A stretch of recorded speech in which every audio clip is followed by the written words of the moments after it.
I'm Sophia Cassiola. And I am Michael J. Epstein. And you're watching Without Your Head.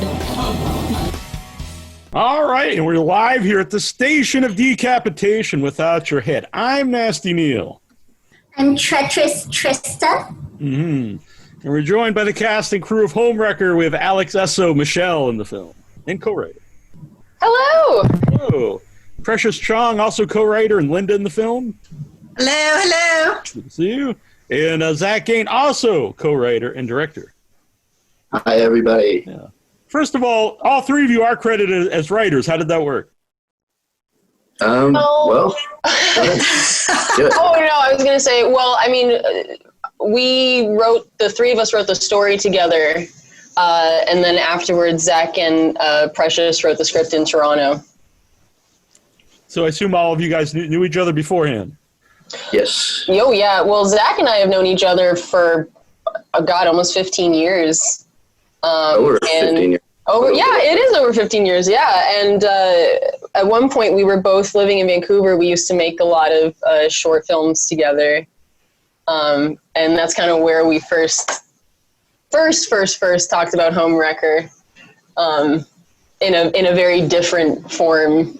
But that was kind of like I sort of actually got the job to write Homewrecker for somebody else because Alex and I had just made this sort of kind of kick-ass for its time and place short film that we made that actually for like years afterward I would get messaged about because Black Mirror did an episode that they thought was like they had seen our film or something. But anyway, based on the strength. I felt that way too after I saw that episode. Yeah, it was eerie and awesome. Yeah. Like whether they saw the film or not, the fact that like Black Mirror wanted to make our story was fucking cool. Yeah. But anyway, based on the strength of that short we did, I got this gig writing. This film is based on an article, actually, that I never read, but this guy who hired me had read this article, and it was just like a typical love triangle like that you would see on the Lifetime channel, as so many people have pointed out. And he's like, will you write the script for me, or will you think about it? And I was like, okay, how do I make this generic kind of plot interesting? And we were really into French horror at the time, and like Calvaire, the whole French horror boom, Martyrs. And I loved the idea of making our own version of Inside. So that's a little bit how it started. Yeah. Yeah, and I actually forgot. I remember now that you had been hired to write that for somebody. Yeah. Because I remember you telling me about that. Yeah. Oh, my God. Oh, and by the way, I should add that I took my work to him, and I was like, well, this is what I got. And he's like, this isn't what I wanted at all. Yeah. So that's why he's not going to sue us. And then and Zach and I were working together, and then I met Alex through Zach, and then we wanted to do something together. And then so when Zach pitched this idea, I was like, great, we can use my house because I want to renovate. So that's how it kind of came about. And yeah, to talk more about Precious, just like 10 years later after the idea I kind of remembered it. And then I realized that, I'd gotten to know Precious and gotten to know what she was capable of.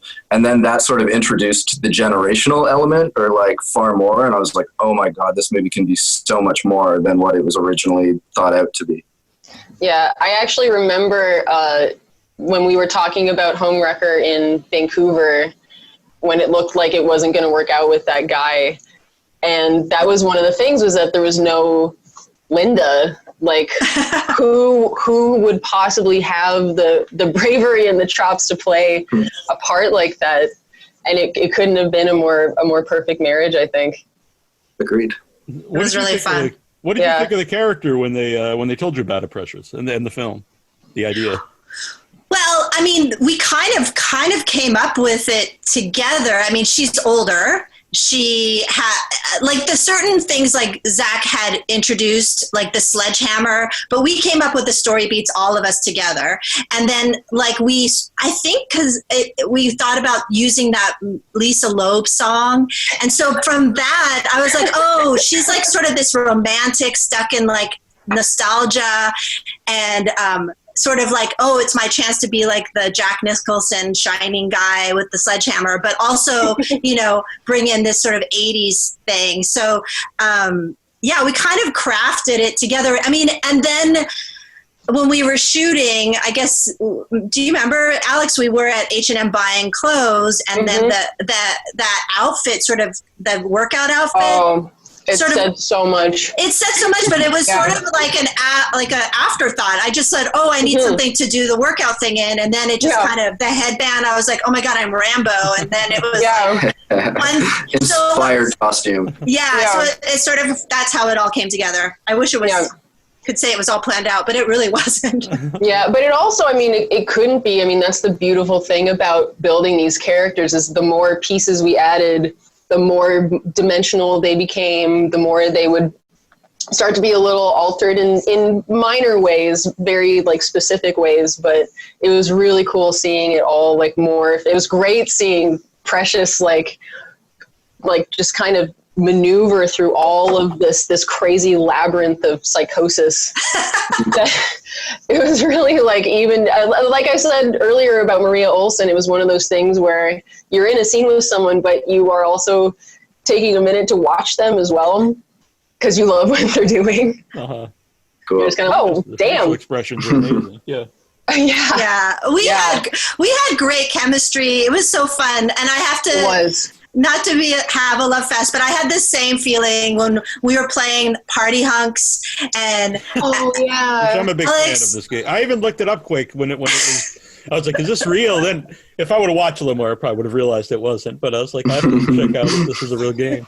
Yeah, we're thinking about maybe making it a real game. But Alex was so captivating in that scene that I had the same feeling. I was like, wow, she's good. Like, I was really like, oh my God, like you brought so much heart to it. So I think it was, for me, it was such a fun process because I was with, it was so fun because we were so, it was just basically us two for most of the movie. So it was so intense. To love working with the other person was really gratifying and helpful. Oh, yeah. And from where I was sitting, watching the monitor, it was just fucking such a treat. Pardon my French. It was so exciting to watch these performances. Like, oh my God, this is the movie. I'm watching the movie, and it's good, and they're so good. Oh yeah, yeah. It was it was definitely a labor of love with an emphasis on labor, but there was also such a palpable excitement that everybody shared. Yeah. And everybody would, like, it was a labor of love for everyone. So anytime that it did become like, our personal batteries are running low, or we're going to have to like do this extra prep tonight, or all this stuff. Like Precious is credited as art director, but Alex did the paintings that you see on the wall, and the horse and the sledgehammer. So we all just had to band together and do all of the jobs, Yeah, but I mean, I love making movies like that. Also, it's extremely gratifying, and we had such a nice little community with our because it was a tiny crew. I mean, it was only like 8 or 9 of us, if that. Really, it was small. That, yeah, it was. And most of the time, it was like a core 5 people. Yeah. Which helped to move things along too. Certainly. Yeah. But no, it was really great.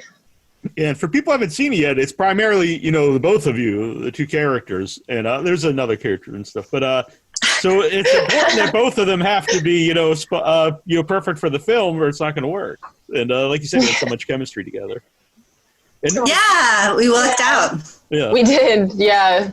In a way, chemistry is a weird word because it's like there's like a lot of tension between the 2 characters right away. Like, you could feel it's very awkward, their relationship. Right, anti-chemistry or something. Yeah, that's a great word, actually, anti-chemistry. Uh-huh. And also, I think that's a very female thing, is to want to have intimacy, even with someone you feel is your enemy, or you still seek connection, which I think is really fun that we explored. Like on one level, I think Linda just likes hanging out with her. She's lonely, but she also she has that line, right? She's like, I didn't think that far ahead. I just wanted to hang out with you. Yeah, exactly. Yeah, which is also cool. The idea that Linda didn't necessarily want it to go this way. It was really just she's all confused. Spontaneous. She's confused, and she's extremely hurt, and she's having to face some very ugly truths. about the reality of her life. And my God, I mean, what better reason to seek companionship than that? From your antagonist.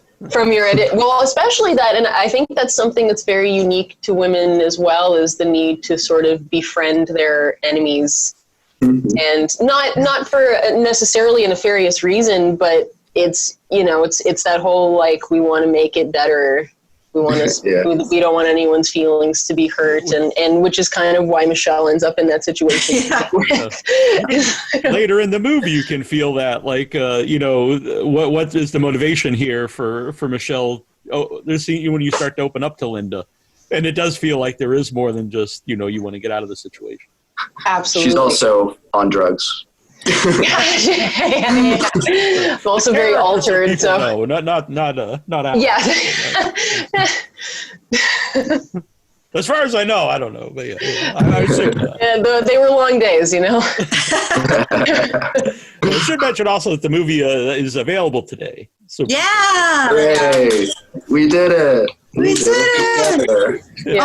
Almost 2 years to the day that we wrapped shooting. Yeah. Canada Day. Yeah. Thunk. I know. The day my bike got stolen, I came home from set and my bike was stolen. Oh, I remember that. Unfortunate. I was that's devastated. You lost a bike. That was like my dad's bike in the 70s, Oh, I remember. Oh. which I biked to set with every day because Precious lived pretty close. So it was a hop, skip, and a jump. Oh, my God. And do you remember, Alex, do you remember when you were like, shouldn't I have my handcuffs off at this point? Do you We're getting into spoiler territory. Yeah, we're getting spoiled. But there was a big, like, oh, we should have established this, like, 3 days ago. We made a Alex saw a big continuity thing that was like, It didn't, in the end, it didn't really matter, but at the time, we were like the last day of shooting or second to last day, I just started laughing hysterically at this second floor. I was like, oh my God, it was such an Ed Wood moment. He was laughing because she cracked. Because Yeah, I was really reticent to bring it up once I realized. I was like, oh God, but we have to think of something. Certainly needed dealing with. Oh my God. Yeah, it was funny. Yeah. But in the cut, I mean, you don't even notice. It was, It saved us tearing Precious's ceiling. Yes, it did. Oh God, yeah, your poor house. Your poor house. So it was filmed at your house. Yeah, it was filmed in my house. My boyfriend left for 2 weeks to go on vacation. We had a very tight in and out. Yeah. And then my son's bedroom is where Alex gets locked up. So he was like, what's happening? He was 12. He was 12. He would come home from school and be like, oh my God, when is this over? But Jack was already pretty used to Precious' sketches from Sex and the Single Parent. So he was always being called upon to act against his will. He's savvy. He wasn't that thrown by it. Actually, while we're on the subject, I would highly recommend checking out Sex and the Single Parent because it's very funny and eerily relevant. What's your favorite one?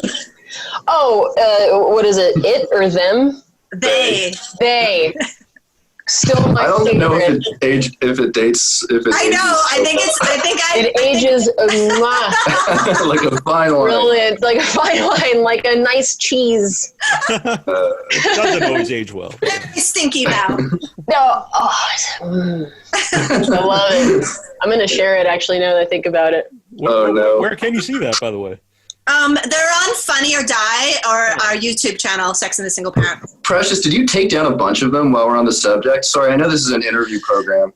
No, we didn't. But like, one of Bad Sex got taken down. I think it got taken down because that's the one I'm looking for. Bad Sex and Good Sex are the most edgy and not really okay, but Bad Sex and Good Sex funny got censored. Yeah. Anyways, off topic, but yeah, you can find them on Funny or Die, Sex and the Single Parent, or we have our own channel. Yeah. Oh, that's awesome. Yeah, we'll check those out. Or send me an email and I'll send you the canceled episodes. Here in the chat, actually, Andre Chira says that Bad Sex is hilarious. They love that particular. Nice.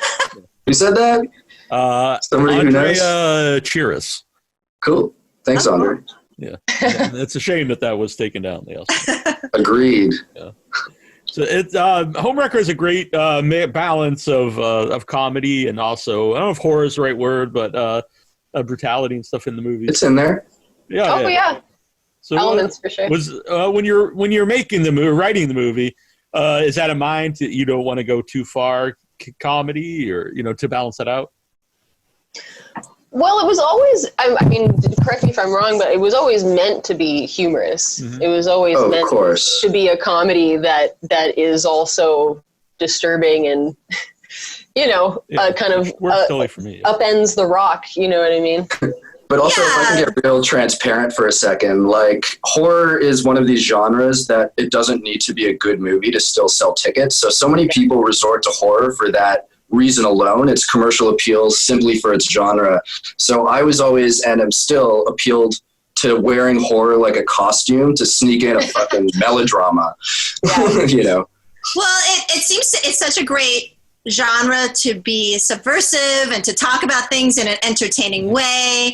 And my favorite comedy is uncomfortable, dark humor, and it really lent itself to that story. And I forgot to say this before, like there were certain things like Zach was like, yeah, she has a sledgehammer on her wall, and I was like, oh my God. And then so from those and he had certain like action beats that happened at the end. If you watch it, you'll see. So it was almost like we had to create a story and characters from these crazy elements that helped us sort of to decide who these people were, which really was fun, and it helped it a lot, actually. Totally, wall decor. To work that way. There's a couple hammers in the movie. There's a small hammer. There's a little hammer. Yeah, thank you. You really watched the movie. I love it. You got that. Love to foreshadow, we do. Yeah. I think word of advice for anyone, if you go to their house and they just have a giant sledgehammer on the wall, it's probably a bad idea to be the red flag. Designed to stay longer. Depending on your point of view, apparently. Yeah. They just needed friends. I know Trista loved the movie too. Did you have something you wanted to ask? I did love the movie very much. Like I said before we went live, I went in a huge fan of Alex's, and I came out a fan of all of yours. The movie's great. I can't wait to watch it again. It makes for a good second watch. Yeah, it's true. I bet it does because it's so entertaining. It's really palatable, Yeah. I also have a very dark sense of humor, so not a lot of things make me laugh out loud, but it's super funny. Awesome. I have a question for Precious about the your character. I think one of the reasons it's so effective is because it's played with a real earnesty, you're earnest, whatever I'm saying. And important. So I think you actually derive empathy, and so that's very effective. I'm wondering if you had a difficulty like adjusting the temperature with that, or finding that, how to play it exactly. Yeah, I think that I related to Linda a lot. Like a lot of Linda is me exaggerated, those feelings of like feeling, invisible and worry and growing up at a certain time. And so I felt like for me, that was like the gift of Linda was like bringing her heart to it and sort of having the heart underneath the crazy, which helps it be more effective. Yeah, there were moments where I was like, before we shot, I was like, either the stay, like the song moment is either going to make or break this movie. Like but I was also really excited about how it's going to play. So I think that was the time where I was a little bit worried, like, are we going too far in parody? Should I look in the camera? All those things. So, but I'm glad we took those risks because I feel like you really go into the fantasy with her, which is what we wanted. Yeah. And then you see Alex in a closet that great read. Yeah, it's like poor Lisa Loeb with a person kidnapped. Yeah. It's the fantasy and the reality of the situation. Yeah. I think it's also stuff like that makes the film so unique as well. There aren't really any other films I would compare it to. There are certain avenues and chapters throughout the film that I was really excited about because it's very original. You know, it's really kind of new territory. I don't see a lot of people lip syncing like sappy 90s love songs, No. especially in Not that even lip context. syncing. That's Precious's wonderful voice. That's Oh, right, that's right. Yes, I beg your pardon, Precious. No, it's fine. I wish it was lip But syncing. well, a compliment Exactly. for you there. Yeah, No, I love your voice. I do too. You have issues with it, I know, Precious, but it's wonderful. It works. Thank you. beautifully. exactly. Thank you. And Precious had mentioned earlier about using that song. So was that always like the hope to be able to use that particular song? It was only Lisa Loeb. That was like, it wasn't like we had a top 5 list. It was like we were in Precious's kitchen, I remember, and we needed some kind of fantasy sequence. And for a while, we were actually thinking about doing this like dance girl dance thing, Dorothy Asner's Dance Girl Dance, where maybe she had a poster on her wall and we like did a fantasy sequence that way. And I guess the idea of the music video came, and it's such a perfect like teen heartbreak moment to bring it. It's such an iconic video. I remember that video so well. Ethan Hawke directed it. It's so and we watched the music video and like shot it. So and the way and the earnestness of it. Like that, I think when you talk about earnestness, that's the earnestness of Linda, is that song and Lisa Loeb. And so, that was a big part of our budget. Like we were it's like embarrassingly childish, but totally sincere. Yeah. So that was like a commitment. So it was a very, we committed to that song. Well, and to what Zach said, it really does reveal so much of how arrested Linda's development is. How very immature she is and how much she is like has a maturational age of whenever that song came out. You know what I mean? But also, actually, a giant influence on this film is, you know, as anybody who watches it will know, is like a lot of girl films of the 80s. And one of the biggest ones was Adventures in Babysitting, which begins with Elizabeth Shue, you know, singing The Crystals, and they kissed me in the mirror into her hairbrush. And I was always so excited by the notion of that character 20 years later, washed out from a life of heartbreak, still singing into the mirror where it all went wrong, wondering where it all went. Yeah. And I love it's so tragic. I think we mentioned before we went live, but I love the board game in the movie. And actually, when it came up, I did Google it to see if it was real. So my dad said that as well when he was watching the movie, and I'm like, Dad, that's your daughter on the box. That's my sister in like last photo in 1994 on the box at Party House. And this is the perfect time to actually bring up, I wouldn't necessarily have brought this up, but this film is basically dedicated to my sister. I say this all the time because for her birthday and holidays, I would buy her, I was a giant VHS collector, so I assumed that's what anybody wanted. So I would buy her like Labyrinth and Girls Just Want to Have Fun, I bought her, and Adventures in Babysitting. And it's her birthday today in Japan, tomorrow in Canada. And I get to buy her fucking Homewrecker. Awesome. Oh, wow. That's very sweet. Yeah. Will I get a VHS release? We're thinking about it. Well, actually, we were thinking about making Party Hunks a real game. And it's like, if we did that, does that mean we would need to have the VHS accompaniment like on VHS? Do people need a VCR to play Party Hunks? Well, funny you mentioned that because I've played, you remember the old VCR game Nightmare? Of course. Yeah, so I've played that recently when you can actually go to festivals and stuff. And someone, which you probably shouldn't do, but someone uploaded the VCR part to YouTube. So you can actually play along if you don't have a working...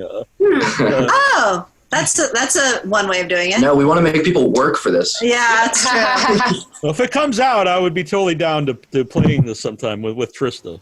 Okay. Video. That would be a great episode. Yeah. If she's interested, I don't know. She might not. We'd have to write a few more squares. I was really neurotic about making the game playable, so like you can sort of get through that game. It's a very clunky play, but those games usually are. It is Oh playable. God, I'll never forget being on set and Precious and I figuring out how we're gonna look like we're playing this game. Oh my God. Like, what are the steps gonna be, and like who rolls when, and what is. I've only had one viewer say like, I had a problem with the Party Hunk scene. It was not Michelle's turn. And I'm like, oh, shut up. Sorry. We had like pages of dialogue, and we're playing this game, and we had like 2 hours to do it, like literally no time. It was crazy. Both scenes of the film. I know. Yeah, every single one of our days, it was like, if we don't make our day, we're so Well, you mentioned people talk about that scene. I know it's kind of early yet, but what's the feedback been like for Homewrecker so far? Great. Everyone that I've talked to loves it. Yeah. What I like is just that people either love it or hate it, and I never want to make a movie where people are like, it's okay. Like, I'll take either love or hate. I don't want those middling reviews. Yeah, it's true. They do. It's like they either really jump on board or they're like, no, thank you. Any emotional reaction is a good one. Yeah, I agree 100%, it's true. Yeah. I just said on a show recently. But yeah, agreed. Yeah, you don't want anyone just going, eh. That's It's okay. Yeah. How about the use of split screen? Well, you don't see it too often in modern movies, and it totally works in Homewrecker. Yeah, I guess when I was making the shot list, I'm a giant Brian De Palma fan. My favorite movie is Phantom of the Paradise. Not that he doesn't have split screen all over, but I think my single favorite split screen in Brian De Palma, thank you for asking, is like the scene where the juicy fruits are on the stage and there's the bomb in the trunk. I love that scene so much. But anyway, I actually have to give credit to the Royal Cinema because while I was doing my shot list, friggin' Sisters was playing at the Royal. So even though I own that film, I hopped on my bicycle and I went to go see Sisters, and I'm watching the split screen. I'm like, this film is a two-hander. There's all sorts of wall separations. I'm like, am I justified in using split screen? Do I get to use split screen? And it felt right, so... Yeah, I like the use of split screen even then when the characters are in the same room. Like, it goes from, like, they're in different rooms and they're in the same room, but they're still using. Well, it's nice to see the real-time reactions to what's being said. Yeah. Just about that, like, is that difficult at all to act when you're, like, in two different rooms when you're not necessarily, like, looking at each other? I mean, sometimes we weren't even talking to each other. Yeah. Okay. Which happens a lot on Yeah. any set. It's pretty common. Sometimes you just, because of space or whatever, you have to kind of fill in the gaps in your imagination. Yeah, one time Precious had a dentist appointment and Alex was talking to our stunt person. Yeah. Who gave a very good reading of Linda, might I add. Good work. She did actually. Yeah, it helped a lot. But sometimes you have to know how to just, but we would also, I mean, again, because we had to move along at such a brisk clip, you would kind of get into the momentum anyway. Yeah. So whatever comes at you, you can roll with the punches because you're already in it. You're already doing it. It was very challenging editing when they weren't talking to each other because the pace was wrong and that was technically not okay. But it ended up okay.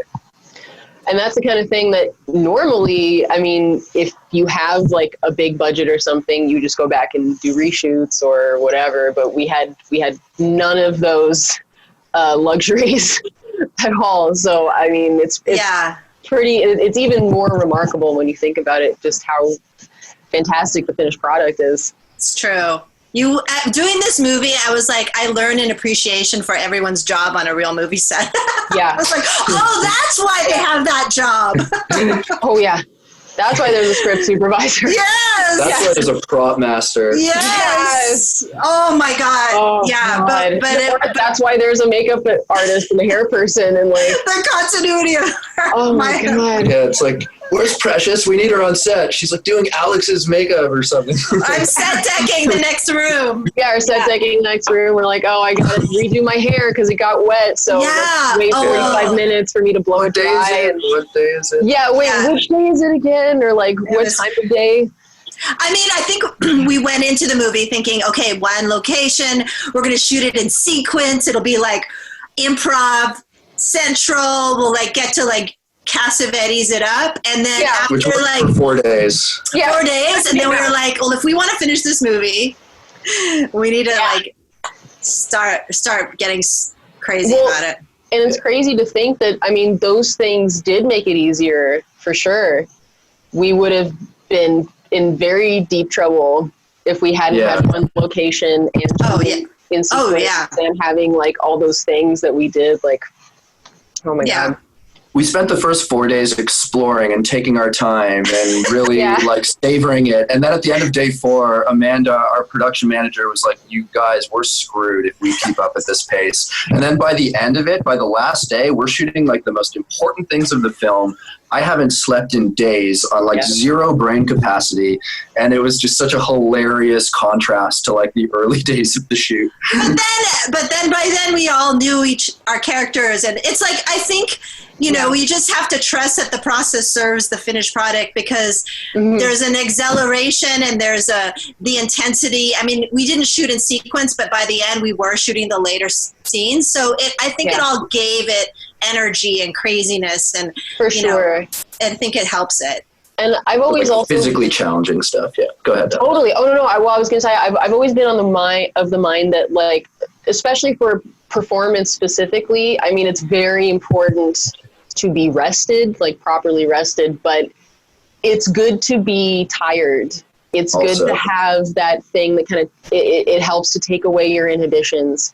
So you don't like censor or edit because a lot of actors do that, obviously. It's like the id and the super ego at odds with each other trying to protect you. And you have to like, whoosh, get rid of all of that. I mean, if you want to do anything interesting, get rid of that. It's true. And I think there's something, especially for me, it was like having all these hats and trying to do so much. I literally had no time to really think about it. I couldn't be like, oh, I want to do it this way. It was just like, let's just go, do it. And I think that was helpful, really, to not overthink it. Yeah. You mentioned stunt coordinator and mentioned physical film. I mean, there's like some really good fight scenes and stuff. So what were they like to film? Because it looks like a lot of that is both of you actually, you know, in the scene. It is. It was hilarious, especially the stuff at the window and like on the piano was my favorite.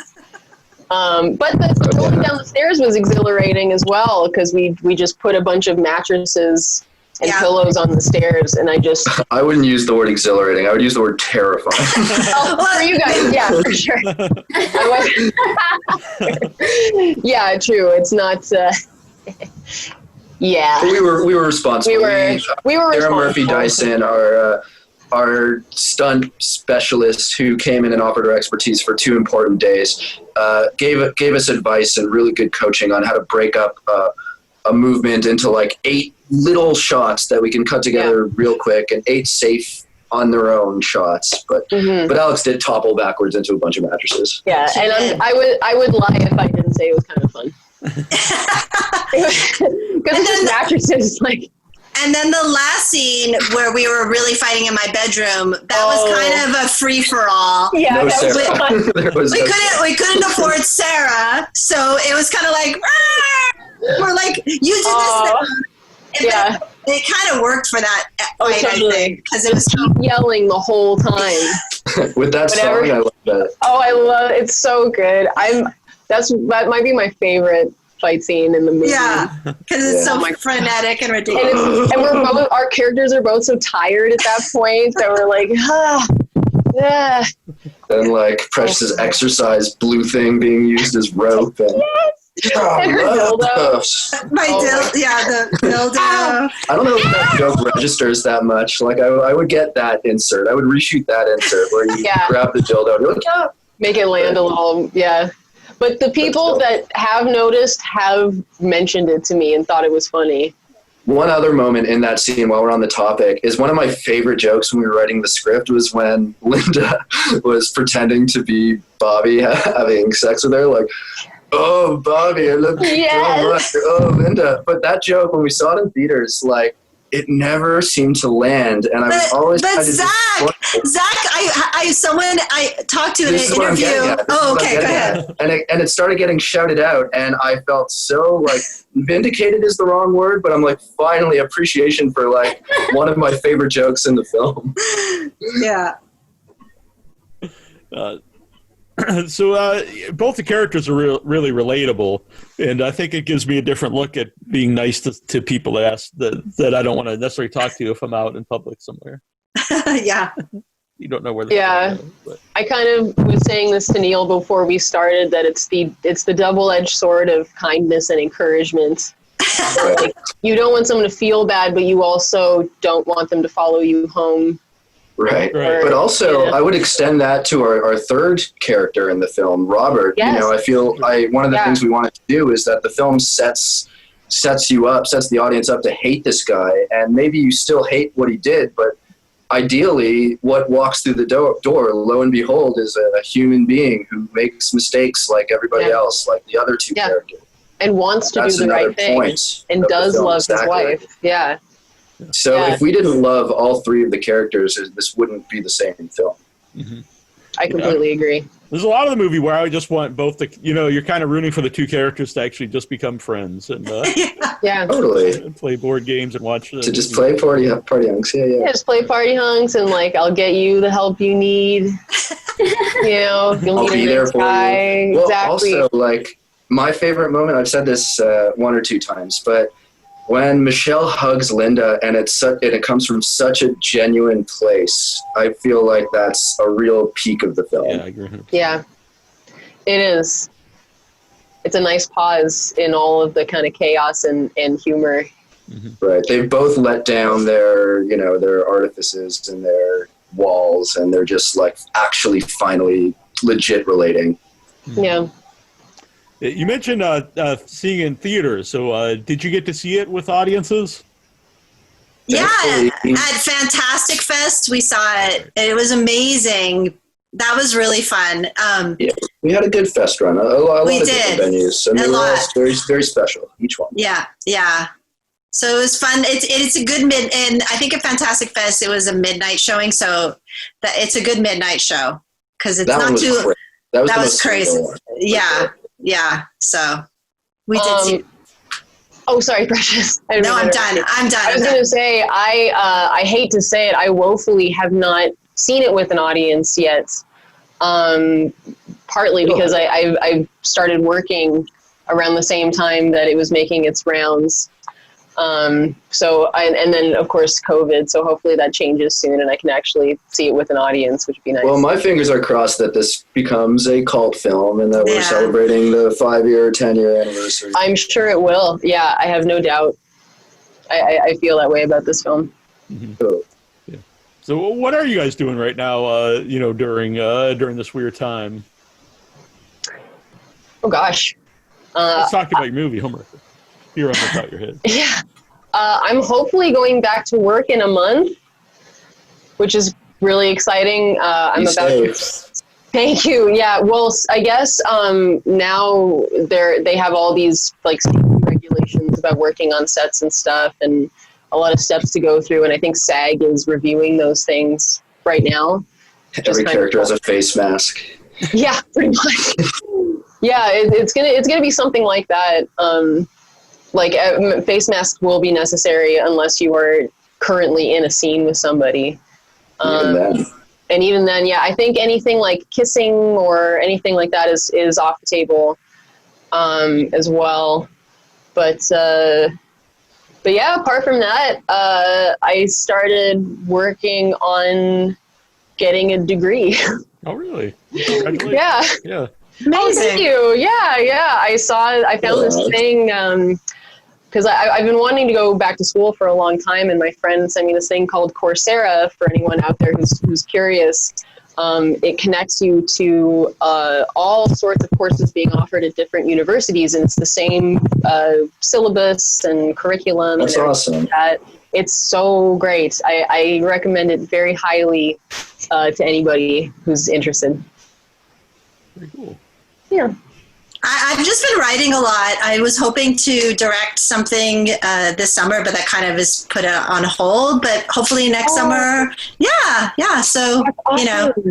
so just working and writing and trying to, think about the next project. Zach. I am currently in Tokyo, Japan. It's a pretty freakish how I ended up here. We were invited to the Australian Fantastic Fest, so I went to Australia. I'd never been.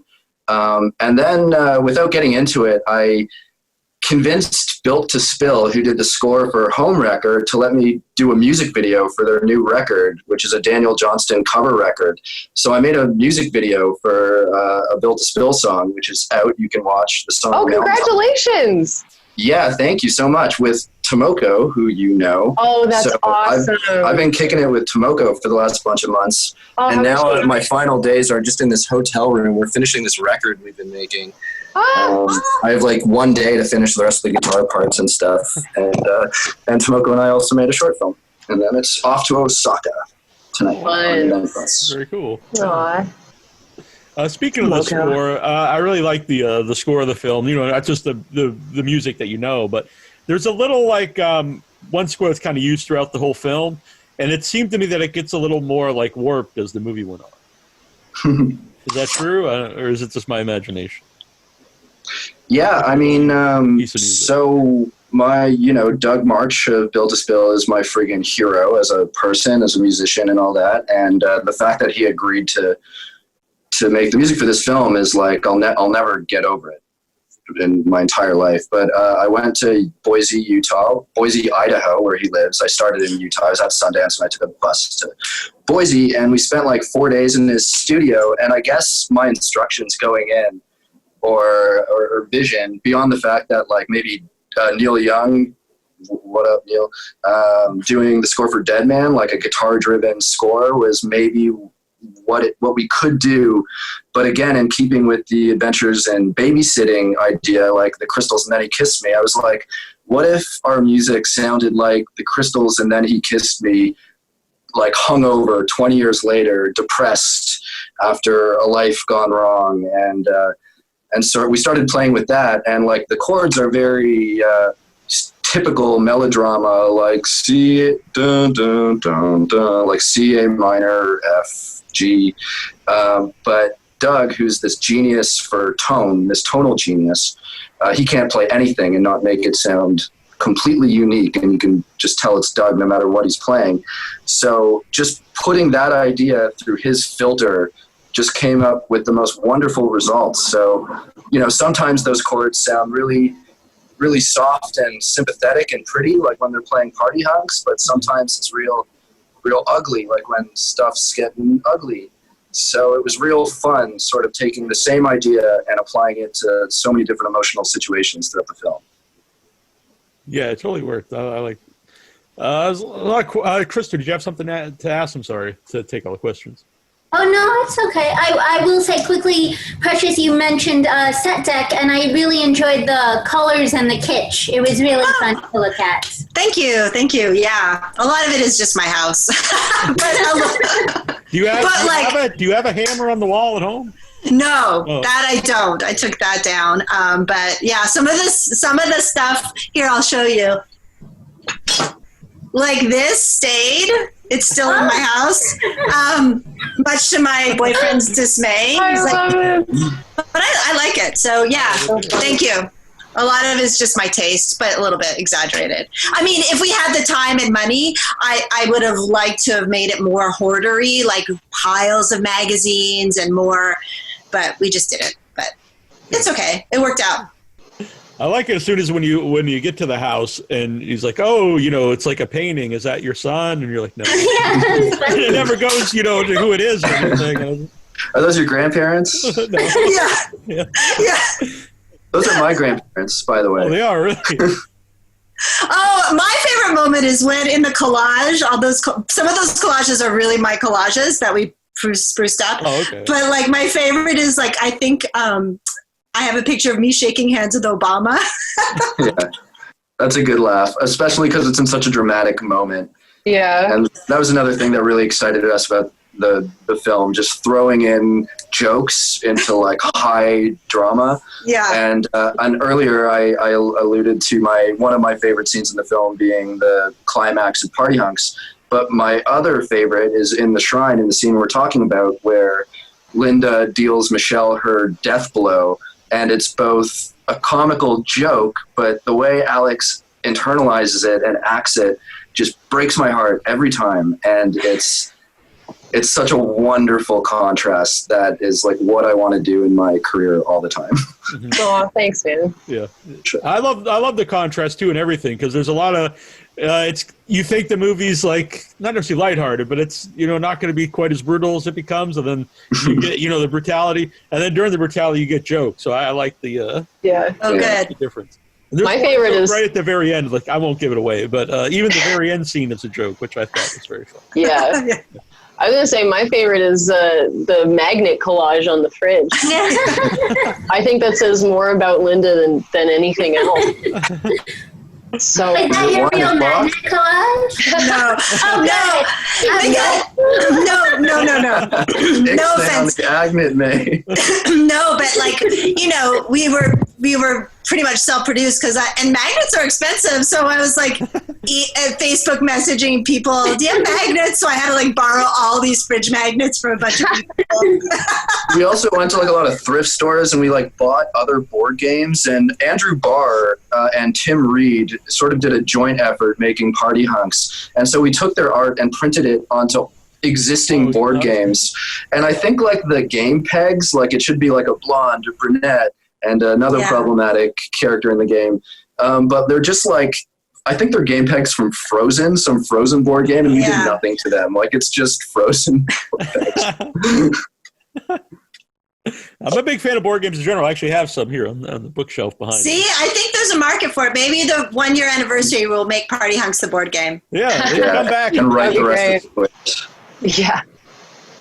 They've come back in recent years, which I'm happy about. So, I think a problematic board game would be very funny right now. Yeah. Right. You have to make some rules for it so people can play like over Zoom or Skype. Yeah. Get those hunks. Consideration. Make it would be a good drinking game or something like that. Like Yeah. Make sure you end up with a Dylan and not a Nigel. a Chad. Yeah. A Chad. Chad's And not an Abraham. Abraham, he's religious. He's really exactly. I was just say this line, which was very funny. That was Zach's. He came up with he's religious, and I love it. So Makes me good. laugh so much. And my favorite in that scene is Precious's delivery of Nigel. His family's poor. She gets like a little smug satisfaction about the fact that his family's poor. Yeah, it's great because you feel both sympathy for her, you feel bad for her different times, but also there's times like that you're just like, oh, she's not. Yeah. Regardless of. She's a jerk. Yeah. Scott wants to know what's the first movie or story that made all of you fans of the horror genre? Good question. I think we all love The Shining individually for our own unique reasons. Yeah. Yeah. For sure. Yeah. But it's definitely the one that scared the bejeezers out of me when I was like 8 or 10. Yeah. Because of how surreal it is. It's like not blood and guts. It's just a eerie, all ethereal, atmosphere. It's all atmosphere. Yeah. It really, that one was, I was like, oh, horror can be, I don't know, high art, I guess. It could be work on that level. Yeah. I didn't actually see The Shining till I was like maybe 13 or 14. But the first one for me that really scared me as a child was probably like The Dark Crystal or something. Oh, really? Which is not a horror movie, but that was the first time I was like afraid watching. Yeah, the golden 80s when kids' movies could scare the crap out of you. Like, you love them for it. Yeah. Exactly. Yeah, that was what was so engaging about them. Yeah. Yeah. I think the kids' movies then weren't kid movies because I don't think kids necessarily want to watch, kids' movies or what you would think. We did. Well, they don't. Yeah, kids don't want to be condescended to. Right. Yeah. My parents were hippies. They took me to everything. I saw everything way too young. I think a lot of Precious, you want to tell your Thumbelina story? Oh yeah, my parents. Don't do it. No, it's like family lore. When we have a joke that my parents. This is awful. But when my read parents, this in Tommy Chong's autobiography, by the way. when I was 3 years old, my parents dropped acid and took me to see Thumbelina. This is like cartoon. Freaked out. And freaked out. The adult. And I was so little that when you're so little, you stand in a movie theater. So I was standing watching the movie, and my parents were laughing hysterically, and I was like, shh, like telling them to be quiet because I just want to enjoy my movie. Oh Yeah. my god. Yeah, I saw The Godfather and The Taxi Driver. I mean, I saw everything way too young. So I'm actually the same way. I was watching movies since I was like 5, and my mom. But the golden 80s, where there was no PG-13, so movies were either PG or restricted, and everything in between was just terrifying but available. Yeah. You know what I'm saying? Yeah. But yeah, I saw Taxi Driver as well, very young, and see, I think it's a generation of people that that are scarred from the 70s. Yeah, or not. It turned out totally fine. Yeah, or very cool and creative people. I mean, I did see Predator really young. I saw that when I was like 7 or something like that. Oh God. Yeah. Arnie was my favorite. Yeah. For sure. I mean, in that genre, he's still one of my favorites. I mean, Alex and my film, Free to Go, our short film, which we talked about earlier in the conversation, is totally inspired by The Running Man. It's like it's a bit of a horror short version of The Running to an extent. Seek it out. It's available. You're not embarrassed by it. I think that's one of the most I love Free to Go. I still show Free to Go to people. Yeah, Free to Go is, well, also because of, oh no, you're not frozen. Okay. No, well, Free to Go is, I'm so proud of that still, especially since it's early. Well, it's early, but also like all the cards were stacked against us making that thing. Well, the story of Free to Go is the story of Free to Go is friendship. I mean, it would almost be worth making that into a short film. Oh, did we lose Zach? Oh no, I think we might have lost Zach. Yeah, we did here. Hopefully he will return. Yes. Oh damn. Zach, where are you? Yeah, I'm sure he can't. He's in Tokyo. Oh, here we go. There we go. All right. Now he's sideways. Close enough. Internet. Yeah. Flip it, Zach. Flip it. I'll have to watch what you said later. Oh, I was just saying we should make a short film about the making of Free to Go. It was so wrought with peril. Oh, okay. We're doing this thing. Ah, yay! No! Yay! Precious do this all the time. So anyway, you said you filmed the movie 2 years ago. So what happened between those 2 years before getting the movie out? What is happening? I mean, post-production. Yeah, we had enough money to make it, and then we had to get enough money to finish it, and then this time last year is when we were getting ready to go to Fantasia. So then we've had a year to sort of tour it to the festivals, and now we're released. So, I mean, it seems like a long time in a way, but in a way it was like 2018 we made it, 2019 it was festivals, and now we're here. So, which is a pretty normal trajectory especially for independent films. And my goodness, this is beyond my wildest expectations to be here. So oh yeah. You mean on the show, right? On your show. We've made it. Yeah. I'm going to cut that part out and play it. So it look like I'm looking at my phone. I am, but I'm not being rude. I'm just looking at the questions because it's easier than clicking on my computer here. Scott Bradley wants to know, he doesn't believe actors get respect enough for the horror genre, and Alex deserved an Oscar for Starry Eyes. Wow. Thanks, man. Todd and I talked about that on his show, actually. Oh, really? Because he has a horror podcast, and we talked all about how much we love you.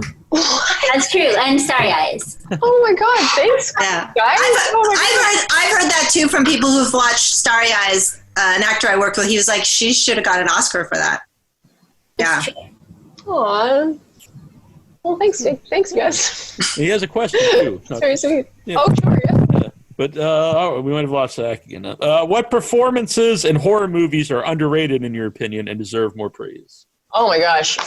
Well, Isabella Adjani in Possession, Zalowski's Possession. I would say, this isn't strictly a horror film, but it is Nicholas Roeg. Don't Look Back?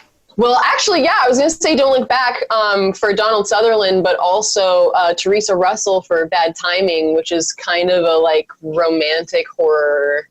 Oh, I haven't seen that. I just watched Don't Look Back. I just watched it with Jack. He wanted to see it. No. And then I forgot about the major sex scene. It's my son. And I was like, ooh, oh, wow. That always happens. My parents would show me a movie and then be like, oh, God, we forgot about this part. He's 15, but it's such a good movie. It's such a good movie. Yeah, it's fantastic. And Teresa Russell in Bad Timing, you got to see Precious. It's one of my top 5 female performances. Ooh, I'm gonna check it out. Oh, she's so good.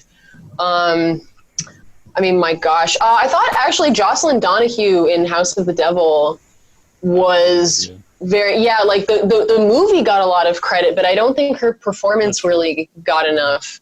I mean, geez, there's going to be people that I leave out of this answer just because I'm on the spot, but there are a lot of really fantastic performers. Or Maria Olsen, perfect example.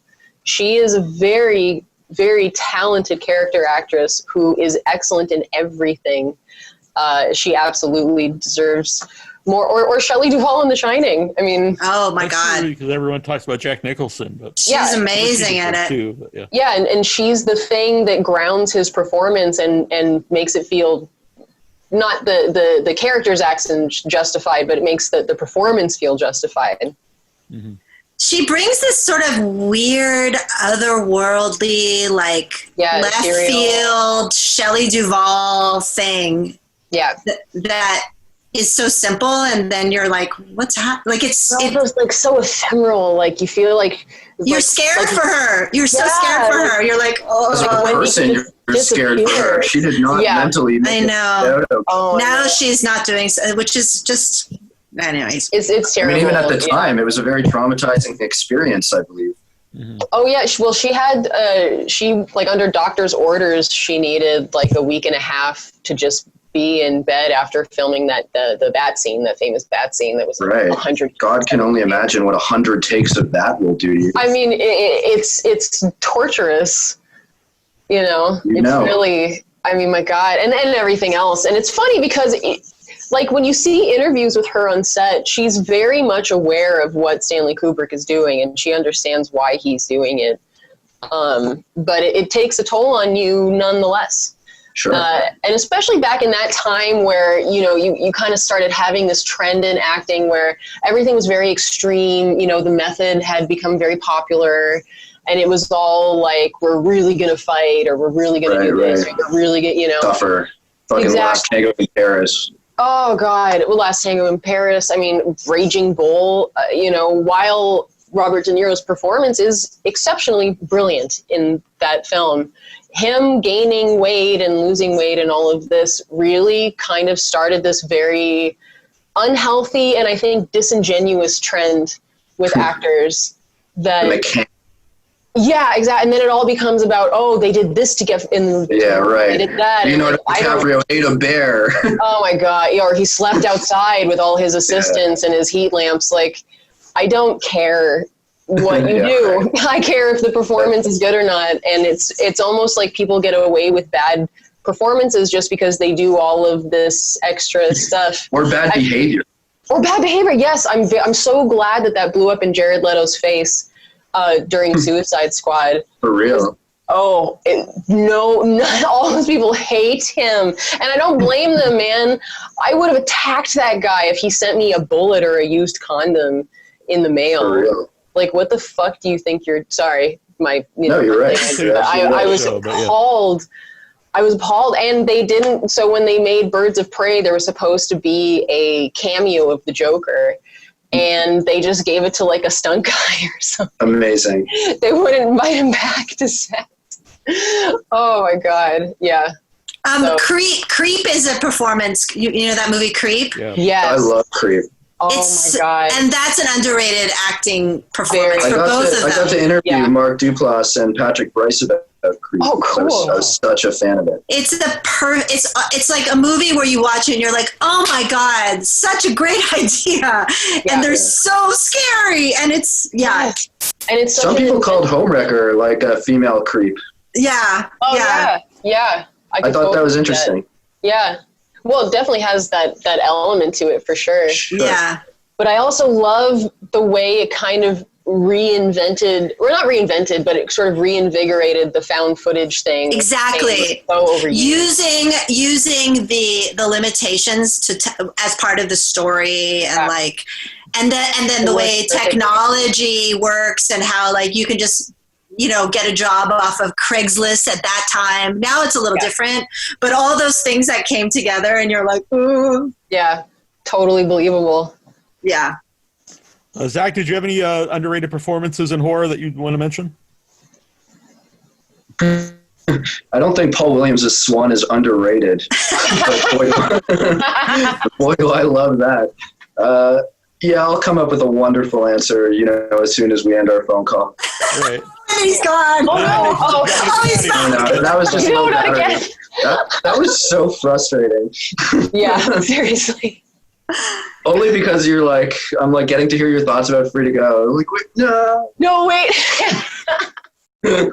So, what's your underrated performances, Zach, for horror movies?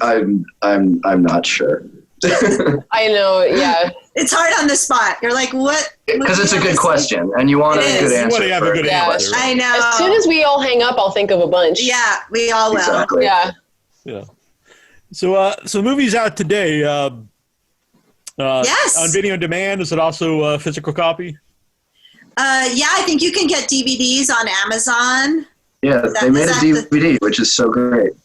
Yeah, we made a DVD. You can, yeah. That I get to buy for my sister. Right. And on all sorts of, Zach, what are the ways you can watch the movie? Platforms? Oh, shit. All right. Hold on. I got it. I got it written down.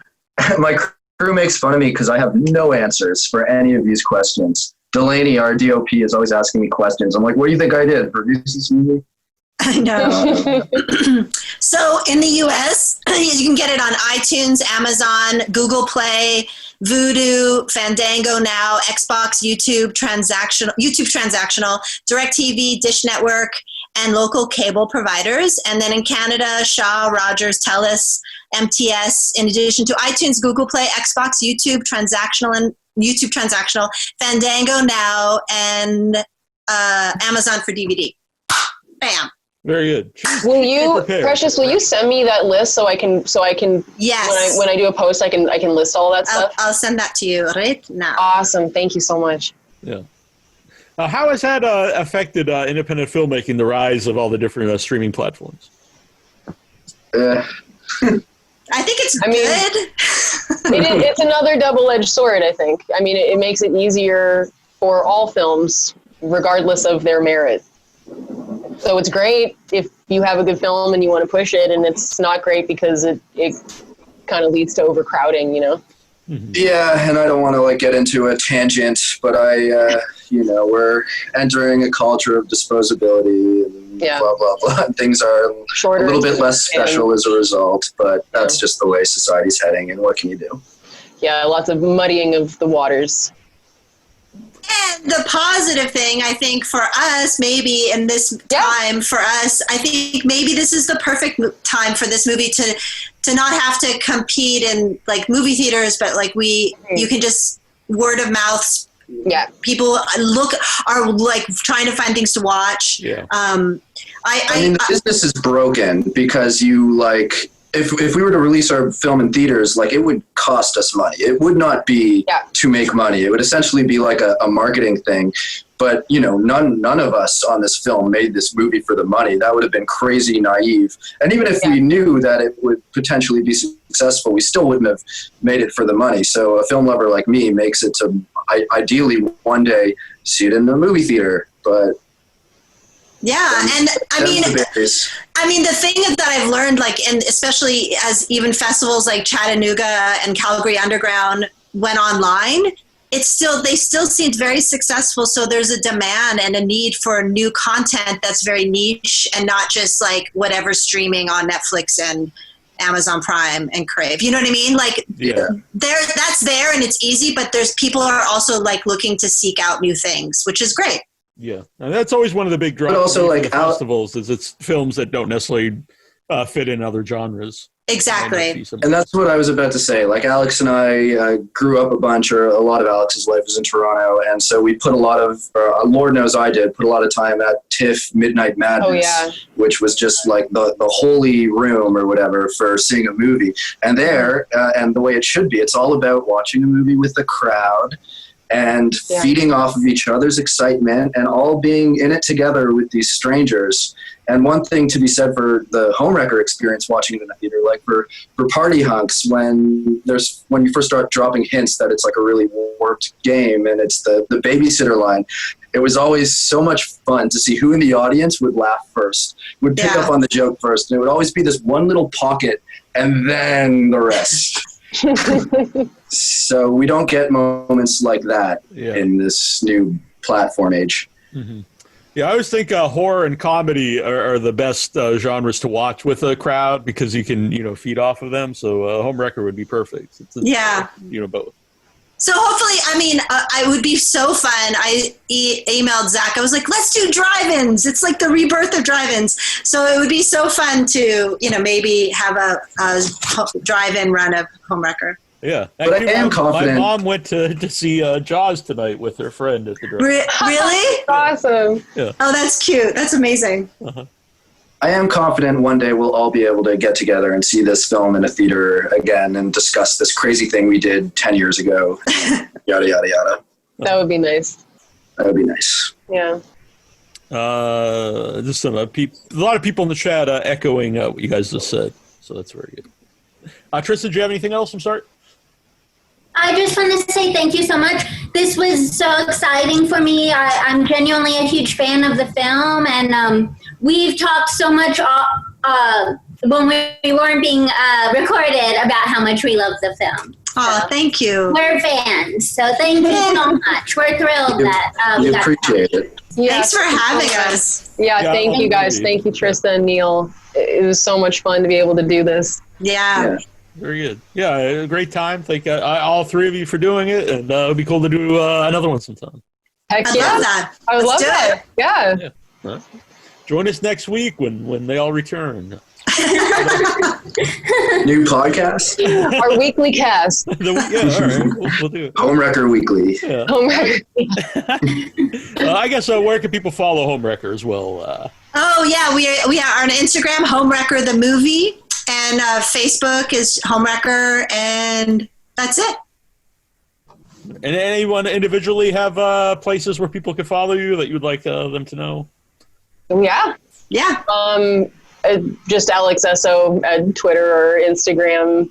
I still have a Facebook account, but I never use it or check it, so I wouldn't bother with that. Right. Yeah, and I'm on Twitter at Precious Chong, and then Instagram is Precious Shelby Chong.